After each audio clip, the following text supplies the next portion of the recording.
Loss on issue of debenture. Loss on issue of debenture arises when a company issue debentures which are redeemable at a premium. At the time of issue, the amount of premium payable on redemption is credited to premium on redemption of debenture. जब भी debentures premium में redemption होता है तो हम लोग क्या करता है, premium on redemption of debenture account को क्रिएट करता है, ठीक है। और उतना ही अमाउंट का क्या होता है, लॉस होता है अपना, loss on issue of debenture. And the resultant loss arising therefrom is debited to loss on issue of debenture. Further, when the company issue debentures at a discount which are repayable at premium, issue कर रहा है discount में और repayable कर रहा है premium में, both the amount of discount, discount भी जो लॉस है और जो एक्स्ट्रा दे रहा है रीपेमेंट करते समय वो भी लॉस है, and the amount of premium payable on redemption is debited to loss on issue of debenture instead of debiting discount on issue of debenture, and the loss on issue of debentures account separately नहीं करेगा, एक ही में आ जाएगा वो, ठीक है ना।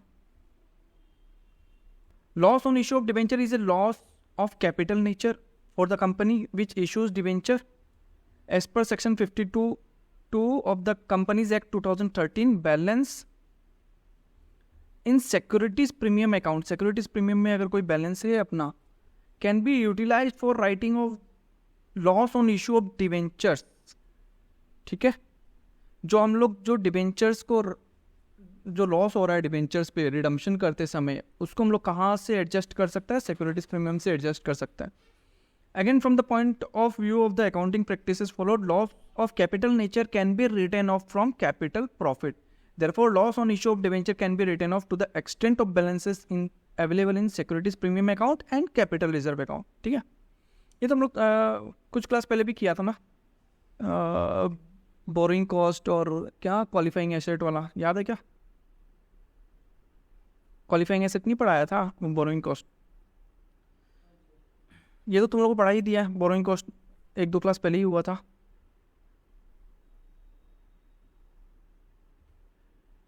Where the debentures are issued, debenture को हम लोग इसलिए इशू कर रहा है क्योंकि हम लोग को एक क्वालिफाइंग एसेट खरीदना है। तो जर्नल एंट्री क्या होगा, अपना कंपनी का एसेट बढ़ जाएगा तो एसेट अकाउंट को डेबिट करेगा और loss on issue of debenture account को क्रेडिट कर देगा। जितना लॉस डिबेंचर इशू करते समय हम लोग को जितना लॉस हो गया ना, वो हम लोग कहाँ जोड़ देगा, एसेट अकाउंट में जोड़ देगा, एसेट का वैल्यू को बढ़ा देगा। क्यों के लिए, वो मेरा लॉस इसलिए हुआ क्योंकि हमको वो एसेट खरीदना था, ठीक है ना।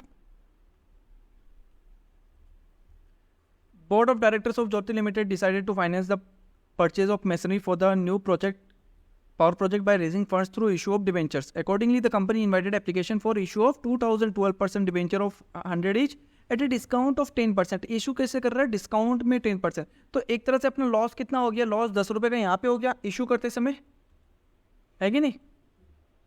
Payable in full on application, repayable after 6 year at a premium of 10%। फिर रिडेम्पशन करते समय अपना कितना लॉस हो गया, 10 रुपये का। टोटल अपना लॉस कितना हुआ, 20 रुपये का पर डिबेंचर पे।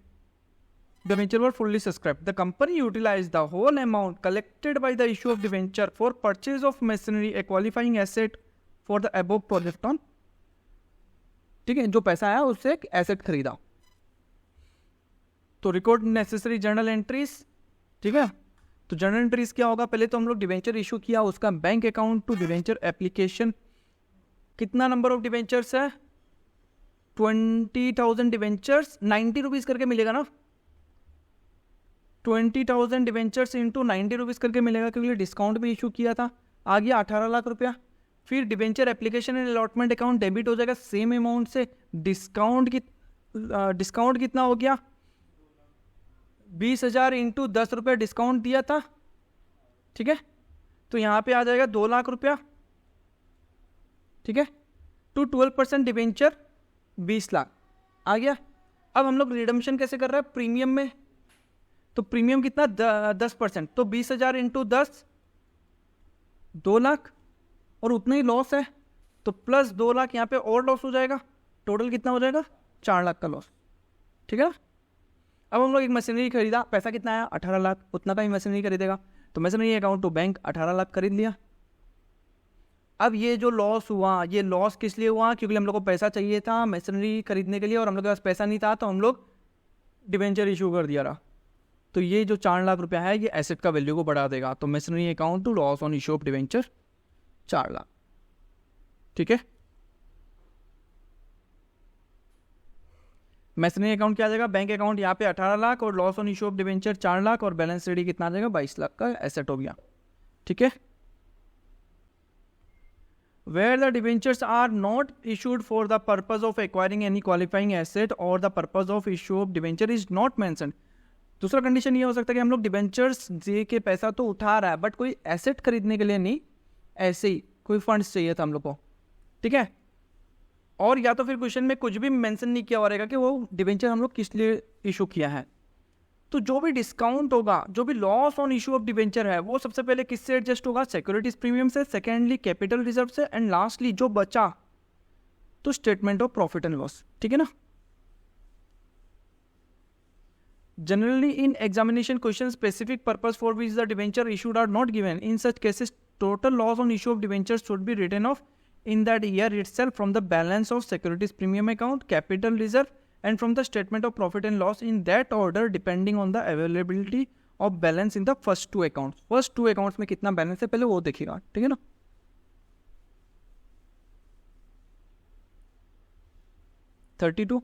On 1st April, Pragati Builders Limited issued 5,009% debenture of 100 each at a discount of 6% repayable after 5 years at a premium of 5%। तो डिस्काउंट पे अपने का लॉस कितना का हो गया, डिस्काउंट ऑन इशू करते समय अपना लॉस कितना हो गया,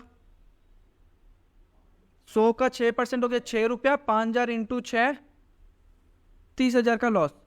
ठीक है, अब repayable after 5 years at a premium of 5%, तो 5 रुपया एक्स्ट्रा देगा, तो 5,000 इंटू 5 रुपया मतलब 25,000 का नुकसान। यहाँ पे टोटल नुकसान कितना हो गया अपना 55,000 का। ठीक है, कंपनी का बैलेंस 20,000 है, सिक्योरिटीज प्रीमियम में 16,000 है, कैपिटल रिजर्व में, और 1,70,000 credit in statement of profit and loss. इस साल प्रॉफिट कमाया कितना, 1,70,000। ठीक है, जर्नल एंट्रीज करना है, पहले इशू का जर्नल एंट्री करेगा तो 5,000 इंटू 94 मिलेगा अपने को। ठीक है, एक ही एंट्री कर दिया। देखो इससे पहले हम लोग 2 एंट्री करता ना, bank account to debenture application and allotment, फिर एप्लीकेशन एंड अलॉटमेंट को हम लोग डिबेंचर अकाउंट में करता रहा, वो दोनों मिला के एक ही एंट्री कर दिया। ठीक है ना। सेम डाउट है, पीएल क्रेडिट बैलेंस। एक चीज़ हमेशा ध्यान रख लो, कैपिटल कहाँ आता है, क्या बैलेंस दिखाता है, क्रेडिट बैलेंस दिखाता है। ठीक है, अगर प्रॉफिट होगा तो कैपिटल तो बढ़ेगा ना। हम लोग याद है एचएस फर्स्ट ईयर में करता रहा, कैपिटल प्लस एड प्रॉफिट करता रहा, है कि नहीं। तो यहाँ पे भी वो क्रेडिट बैलेंस में ही है, तो वैसा बात है वो लाइबिलिटी साइड में ही आ रहा है, तो वो कैपिटल में ही तो ऐड होगा।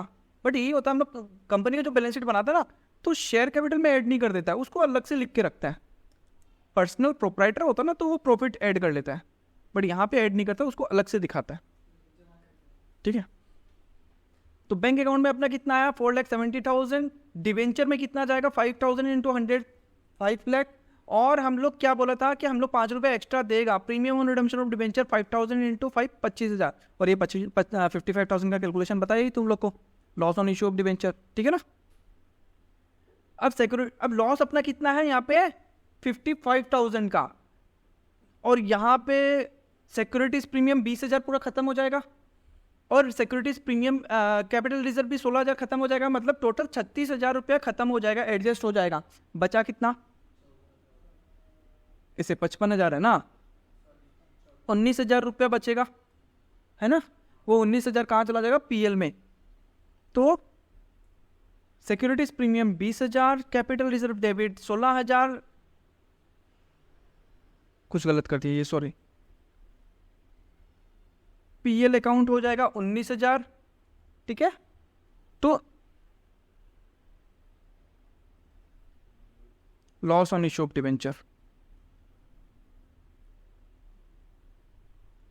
55,000। ठीक है ना। Illustration 33, 1st April 2022 company limited, company issued 14% debenture of face value of ₹4 lakh at a discount of 6% payable in full along with application and redeemable at a premium of 7%। अच्छा, कुछ भी नहीं लिखा, एक डिबेंचर कितना का है, फेस वैल्यू कुछ भी हो सकता है, फेस वैल्यू तुम्हारा 10 रुपये भी हो सकता है, फेस वैल्यू तुम्हारा 100 रुपीज़ भी हो सकता है, सिंपल सा बात है। फेस वैल्यू तुम्हारा 1000 रुपये भी हो सकता है, कुछ भी नहीं लिखा। बट ये क्या बोल दिया यहाँ पे कि 4 लाख रुपये लिख दिया।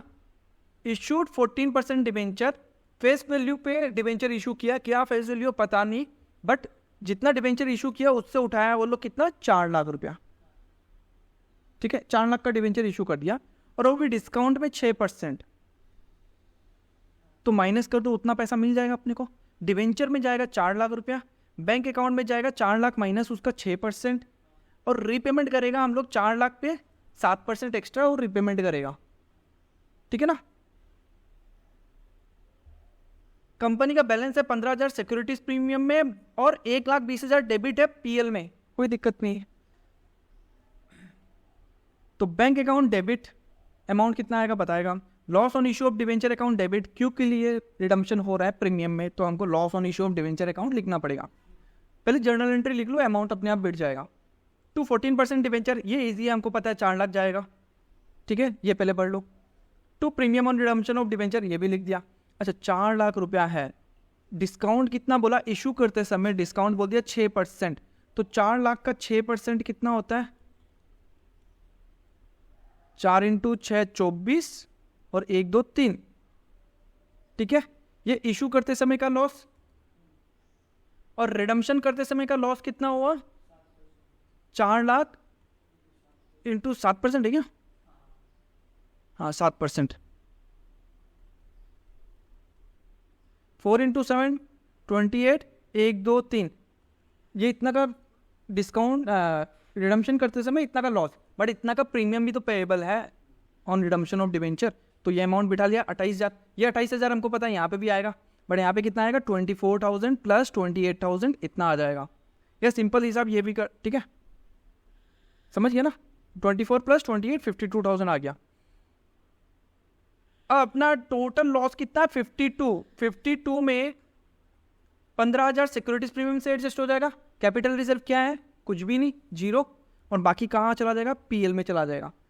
तो securities premium account debit, statement of PL account debit to loss on issue of debenture 52 में 15 एडजस्ट हो गया तो बचा 37 पीएल में आ गया। ठीक है,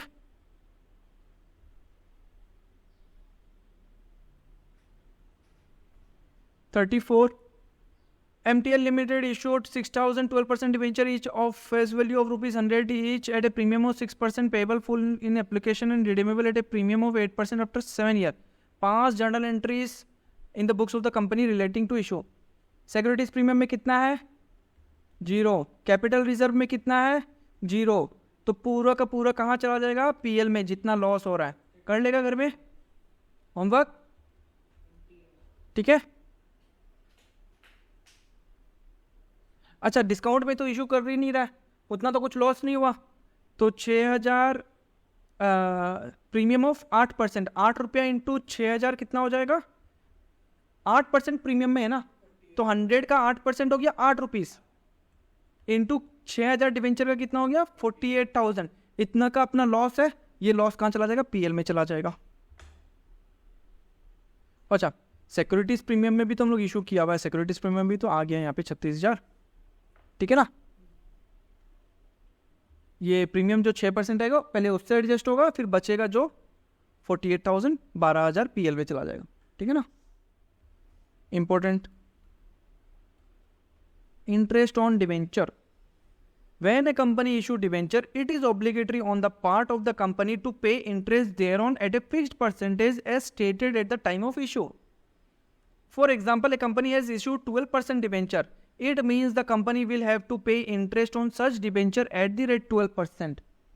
Interest is calculated on the paid up value of debenture. The interest payable on debenture is a charge against the profit. Charge against profit मतलब of the company, because the interest on debenture is payable even when the company has incurred losses. Important points to be kept in mind with regard to payment of interest on debenture. पहला, interest on debenture is normally payable half yearly.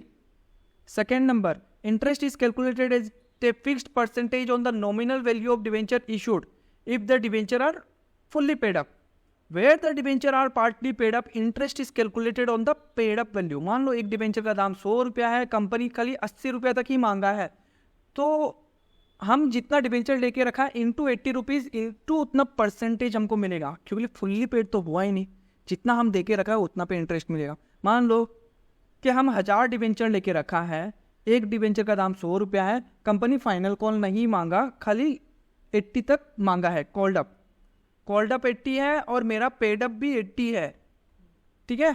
और मान लो कि ये 10% का debenture है, तो हमको interest कितना मिलेगा, 1000 डिबेंचर 80 रुपया दिया इंटू 10%, इतना हमको इंटरेस्ट मिलेगा, इंटू अगर 6 महीना है तो 6/12, ठीक है ना। पेड अप अगर हम 100 रुपया दे देता पूरा, कंपनी पूरा मांग भी लिया और हम 100 रुपया दे भी दिया, तो 100 हो जाता यहाँ पे, ठीक है ना। तो यहाँ पे क्या लिखा है, जो इंटरेस्ट कैलकुलेशन होगा वो नॉमिनल वैल्यू पे होगा। नॉमिनल वैल्यू मतलब 100 रुपीज़ या 10 रुपीज़ या 1000 रुपीज़, जो भी फेस वैल्यू है of the debenture issued if the debenture are fully paid up, अगर फुल्ली पेड है तो, और अगर डिबेंचर्स पार्टली पेड है तो interest is calculated on paid up value, ध्यान रहेगा।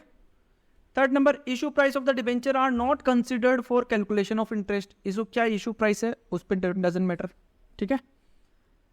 Fourth number, when the debentures are issued as collateral security no interest is payable on such debenture. ये तो बताया ही था तुम लोग को, अगर बैंक को हम लोग एज ए कोलेटरल सिक्योरिटी देके रखा है तो उस पर कोई इंटरेस्ट हम लोग को नहीं देना, ठीक है, क्योंकि वो डिबेंचर इशू नहीं किया है, सिक्योरिटी के हिसाब से देके रखा है। 5 number point, interest on debenture is a charge against profit and to be shown as an expense in the statement of profit and loss under the finance cost। Finance cost समझ गया, finance मतलब financing करके हम लोग जो पैसा उठाया उस पर अपना कितना खर्चा हो रहा है वो फाइनेंस कॉस्ट हो गया। बैंक से हम लोग लोन लेके रखा है, जो हम लोग इंटरेस्ट दे रहा है वो फाइनेंस कॉस्ट होगा, क्योंकि वो इंटरेस्ट कहाँ पीएल में आ रहा है ना, तो वो फाइनेंस कॉस्ट हो गया, ठीक है ना। यहाँ पे डिबेंचर से हम लोग पैसा उठाया तो उन लोग को जो इंटरेस्ट दे रहा है वो फाइनेंस कॉस्ट आ गया। As per provision of the sections 194A of income tax, the company must deduct income tax at source TDS on the gross amount of interest on debentures paid or due to any person exceeding ₹10,000। किसी भी आदमी का अगर 10,000 रुपये से ज़्यादा interest हो रहा है साल का, तो उस पर हम लोग TDS काट के देगा, ठीक है। The amount of income tax so deducted at source must be deposited with the central government through the challan within the 7 day of the next month, ठीक है। The company must issue a certificate in the prescribed form showing the amount of income tax deducted at source within 1 month of the deduction to the person from whom the income tax has been deducted at source। Company अगर मेरा TDS काट के हमको payment किया है तो मतलब कमती पेमेंट किया है, तो वो जब पेमेंट कर देगा गवर्नमेंट को चलान के थ्रू, तो एक फॉर्म आएगा, वो फॉर्म हमको देगा वो कि हम आपके नाम पे इतना TDS जमा दे दिया। वो एक तरह से एक रिसिप्ट टाइप का हो गया, ठीक है। Until the amount of income tax payable is deposited by the company under the government, it will be treated as a liability and will be shown in current liability under the equities and liabilities of the balance sheet। चलो कोई दिक्कत नहीं है। देखो अप्रैल में अगर हम किसी का TDS काटा तो हम उसको 7 मई तक हम गवर्नमेंट को जमा दे देगा। जून में किसी का TDS काटा तो हम 7 जुलाई लास्ट डेट है, तब तक हम पेमेंट कर देगा, ठीक। ऐसे करते करते सब खत्म। अब आ जाता है मार्च में प्रॉब्लम। मार्च में जो TDS काटा है उसका हम जमा कब देगा, 30 अप्रैल को, ठीक है। बस खाली यही होता है कि मार्च का जो होता है उसमें 30 डेज का रहता है, बाकी सब में 7 दिन के अंदर डालना पड़ता है। तो मार्च का जो होगा वो हम 30 अप्रैल को देगा। अच्छा, हम TDS कब काटा, मार्च में। मान लो कि हमको लोकेश को 10,000 रुपया देना है, हम 1,000 रुपया उसका काट दिया, हम उसको 9,000 रुपया पेमेंट कर दिया, तो मेरा 1,000 रुपया तो मेरा बुक्स में दिखाएगा ना कि लाइबिलिटी है, गवर्नमेंट को देना है अंटिल इट इज पेड। तो जब मेरा बुक्स क्लोज हो रहा है 31 मार्च, मान लो कि 2023 को बुक्स अगर क्लोज हो रहा है, तब तक तो हम गवर्नमेंट को पेमेंट नहीं किया, तब तक तो ये दिखाएगा ना कि TDS पेएबल दिखाएगा कि हमको जमा देना है गवर्नमेंट को। जिस दिन हम 30 तारीख या उसके पहले अगर हम जमा दे देगा वो खत्म हो जाएगा उस टाइम, ठीक है। तो वो कहाँ दिखाएगा, करंट लाइबिलिटी। क्यों करंट लाइबिलिटी, 12 महीना के अंदर पेमेंट कर रहा है। इक्विटीज एंड लाइबिलिटीज के अंदर दिखाएगा वो बैलेंस शीट, ठीक है ना। In case of tax free debentures, income tax on interest on debentures will not be deducted from the amount due to debenture holder. अब ये क्या हो जाता है टैक्स फ्री डिवेंचर? ये क्या होता है कि गवर्नमेंट कंपनी जितना तुमको डिवेंचर पे इंटरेस्ट दे रहा है, कंपनी ही गवर्नमेंट को पैसा दे देगा, ठीक है? तो तुम एक बार तो गवर्नमेंट को इनकम मिल गया, तो तुमको वापस से क्यों देना है कि नहीं? दो बार गवर्नमेंट तो इनकम टैक्स लगाएगा नहीं, एक बार ऑलरेडी कंपनी ने पे कर दिया, फिर वापस है हमसे भी लेगा, वो तो डबल बार हो गया ना। तो डबल बार होगा नहीं, वो एक बार कंपनी पे कर दिया ना उस पर इनकम टैक्स, तो हमको देने का दरकार नहीं है, ठीक है? In such cases the income tax on such interest will be paid to the income tax authority by the company on behalf of the debenture holder, ठीक है? अब आ जाता है पहला point, interest accrued due and paid. अच्छा, इसका मतलब क्या होता है? Interest accrued due and paid. Interest accrued due and paid means the amount of interest on debentures has been paid when it become due. जब देने का डेट हुआ ना, मतलब बोल दिया ना कि 6 महीना में, हर 6 महीना में देगा, साल में 2 बार, तो एक डेट तो दिया हुआ रहेगा ना कि किस महीना पे अपने को इंटरेस्ट मिलना है, तो उस महीने में ड्यू भी हो गया और कंपनी पे भी कर दिया, वो हो गया interest accrued due and paid. For example, एक कंपनी इशू डिवेंचर ऑन 1 अप्रैल को डिवेंचर इशू किया है, और उस पर जो इंटरेस्ट है वो पेएबल कब है? 30 जून को और 31 दिसंबर को every year. It means that interest on such debentures has become due on 30 June and 31 दिसंबर, इस डेट पे ड्यू हो चुका। If the company has paid interest on due dates, अगर इंटरेस्ट पे कर दिया, it will be termed as interest accrued and paid. Interest on debentures accrued and paid during the financial year appears on the debit side of the trial balance and is charged to statement of profit and loss as finance cost, ठीक है?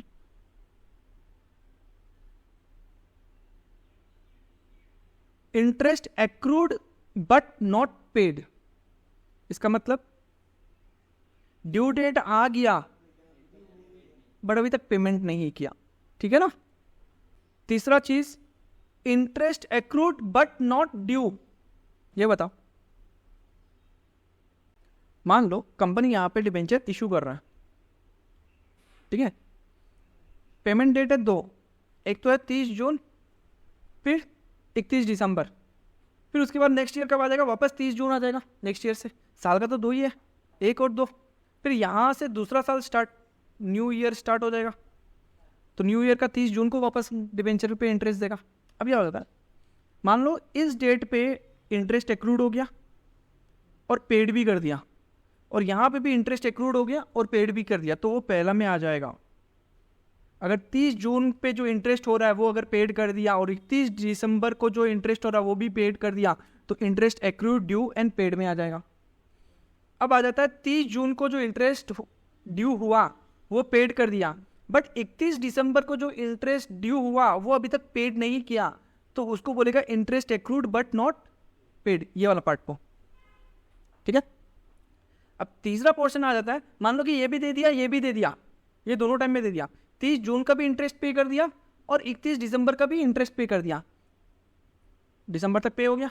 अच्छा, year and कब होगा अपना? 31 मार्च, तो यहाँ पे ये जो 3 महीना है उस पर कोई इंटरेस्ट नहीं लगेगा, होगा ना? भले ही इसका डेट कब होगा, ड्यू डेट कब होगा? जून में, बट एक कुछ 3 महीने में कुछ तो इंटरेस्ट कमाया होगा, तो इंटरेस्ट एक्रूड हो गया बट ड्यू डेट नहीं आया, क्योंकि ड्यू डेट और 3 महीना बाद आएगा। अब 1 जनवरी से 31 मार्च तक इंटरेस्ट एक्रूड होगा बट नॉट, चलो ठीक है, कोई बात नहीं, अच्छा बात है, तुमको समझ में नहीं आया, फिर से समझा देता है।